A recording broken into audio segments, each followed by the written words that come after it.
Welcome to MsMojo, and today we're counting down our picks for the top 10 Muppet facts that will ruin your childhood. I keep telling you, storytellers are omniscient. I know everything.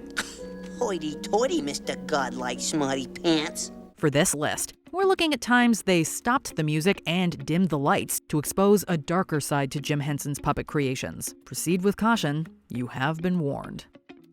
Number 10. A very special Muppet Babies. Cartoon all-stars to the rescue. If you were a kid in 1990 tuning in for your Saturday morning cartoon fix, you probably had this show etched into your mind ever since. Introduced by the then first couple, George H.W. and Barbara Bush, this show taught children wonderful ways to say no. Some of your favorite cartoon characters will help you understand how drugs and alcohol can ruin your life.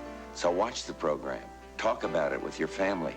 And make the right decision. The story focuses on a teenage boy named Michael who indulges in various substances and questionable behaviors. His sister's animated friends come to life to stage an intervention. Among those are the Muppet Babies, who take Michael on a tour of a brain impacted by drugs. This is just one artist's conception. It's hard to believe this show actually exists. The whole thing felt like one big psychedelic trip. And doesn't that kind of defeat the point?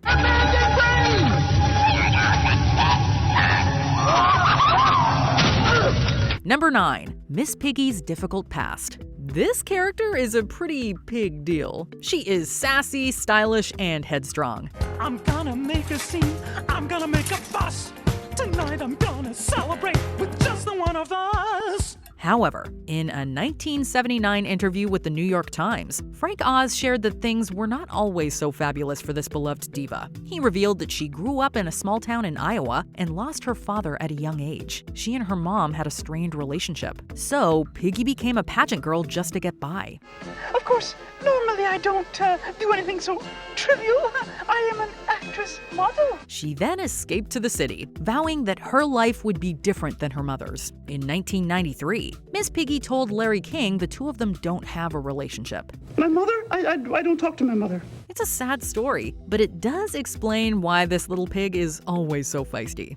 Well, shall we go now, Kermit?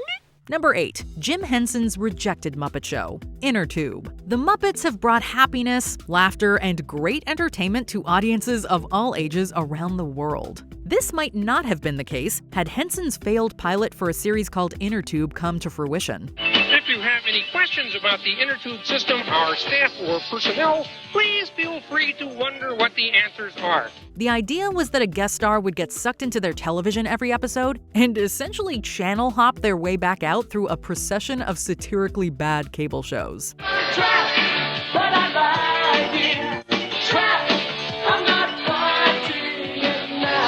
However, there was some concern about Henson's cynical approach, and not everyone found it so funny. Producer Larry Merkin described it as, quote, dark, victimized, and pessimistic. It was reworked several times, eventually becoming the Muppet television segment of the Jim Henson Hour, which was one of Henson's rare flops. Say what you can do on the TV. What you Number 7. The Hensons wanted Steve Whitmire to hop off. After 27 years of voicing Kermit the Frog, Steve Whitmire was suddenly fired. Understandably, he was hopping mad, calling the decision, quote, a betrayal, and claiming he'd been given no forewarning. Within 3 days before, we had a conference call with all the performers to talk about all the work we were going to be doing going forward, and you better get plenty of rest because, you're going to be worked really hard. So it was a huge shock. Although it was seemingly Disney who chose to let him go, they did so with the Hensons' blessing. Whitmire did an excellent job of keeping Henson's Kermit alive, but for a long time behind the scenes, things were a little less rainbow connection and a little more dark clouds. Apparently, the Hensons hadn't been happy with the actor's attitude and, quote, unprofessional conduct for a long time. Steve is very difficult to work with, and it's been many years of it being difficult, particularly for the producers. Brian Henson also accused Whitmire of making, quote, outrageous demands and often playing brinkmanship. That you were saying, hey, I'm Kermit. Good luck, you can't get rid of me. That's an arrogance that's just not in my body. That's just not the case. Well, Kermit did tell us it's not easy being green.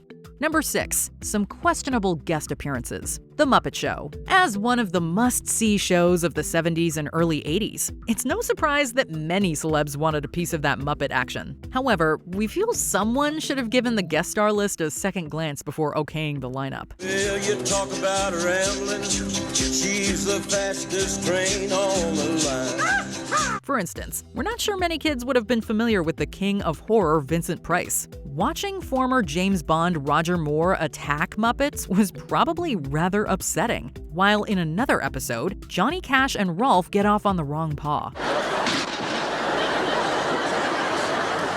It's getting worse.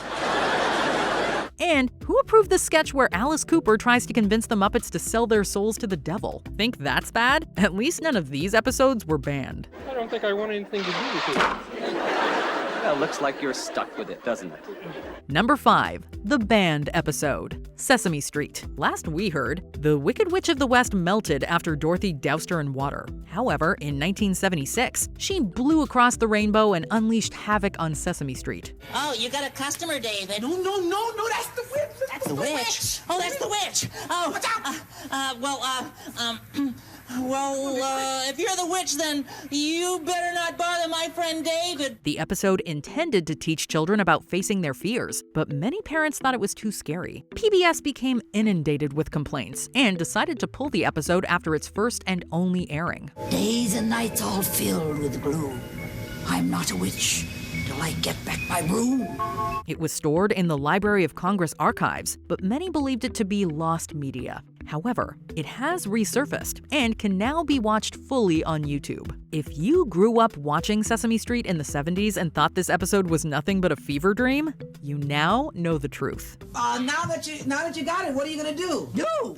I'm gonna fly back to Oz as fast as lightning and never see Sesame Street again. Number 4. Big Bird almost boarded the Challenger space shuttle. Ahead of the Challenger launch in 1986, NASA wrote to Big Bird actor Carol Spinney and made a once-in-a-lifetime proposal. Said that they were worried that children in America weren't particularly interested in NASA's program. But Big Bird was so popular, they thought that if he went up in the shuttle, that everybody would watch a lot more. So would I be willing to orbit the Earth? The idea was ultimately scrapped, partially due to the struggle of squeezing a more than 8-foot-tall Big Bird costume on board. Instead, Krista McAuliffe, a teacher and trained payload specialist, took his place. If you recognize that name, then you know where this story is going. McAuliffe was chosen out of over 11,000 applicants to ride with the 6-member crew on the Space Shuttle Challenger. On the day of the launch, the Sesame Street team gathered to watch the Challenger take off. Horrifically, the shuttle broke apart just 73 seconds into its flight, tragically killing everyone on board. Like many others, Spinney watched in shock. What appears to be a major catastrophe in America's space program, Challenger, only seconds after leaving the launch pad, according to NASA, has exploded in midair. Number 3. A very adult-themed pilot, The Muppet Show. Henson never shied away from blurring the lines between children's and adult entertainment. But he might have taken it a smidge too far with this pilot that eventually morphed into The Muppet Show. Hey, do you believe this, cat? I am not a cat. I am a bird. Yeah, baby, you a bird, but you ain't the bird. Now, what does that mean? This version, centering on a 7 Deadly Sins pageant, sought to mock the ever-rising presence of adult themes on TV. Integrating beloved characters with new Muppets, it was edgier, more daring, and even sexier. I might be able to get you a job on an educational show for kids. Henson once said that all Muppet sketches end with, quote, either someone gets eaten or something blows up. Even so, most of his content was arguably pretty tame compared to this original plan. We're glad things turned out the way they did, but we can't help but wonder what might have been. I'm sorry, folks. It seems like our time has run up. Can you come back next week, fellas? That's great. Okay, we hope you've enjoyed Sex and Violence as much as we have written. Okay, can somebody please take care of these guys here? Number 2. Phenomena Origin Story. Phenomena.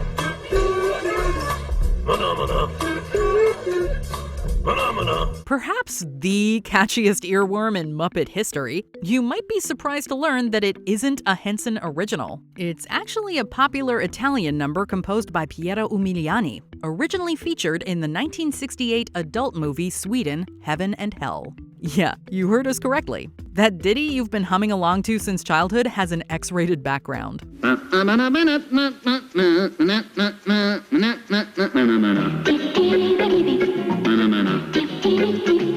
The film explores Swedish sexuality through 9 vignettes, and this song plays over a steamy sauna scene. The song became a hit, entering various charts and peaking at number 55 on the US Billboard Hot 100. It later featured on Sesame Street and Benny Hill before becoming a Muppet staple. Now that we know its racy roots, we'll never hear Phenomena the same way again. Phenomena. Phenomena. Phenomena. Before we unveil our top pick, here are some honorable mentions. OG Kermit, Sam and Friends. Kermit's ugly duckling phase courtesy of an old coat and 2 ping pong balls. You know, I bet some of the smart alecks in the audience have already figured out what you're going to say when I talk to you. But never mind them, just relax and be yourself, you know? Miss Piggy's Denny's commercial. Was the cruel irony lost on them, or does Miss Piggy not know where bacon comes from? Well, every day from 5 a.m. to 10 p.m., the delicious Grand Slam is just $2.99. Let's get 3. Anything for you, Kermit? Sheesh. Not so child-friendly references. Sesame Street. Do the Muppets even share a demographic with True Blood or Game of Thrones? Oh! Do not lose your head over this, Nettie, baby! Now fetch me a cushion for my royal bottom. This chair is not comfy at all. Yes, your fuzzy grace.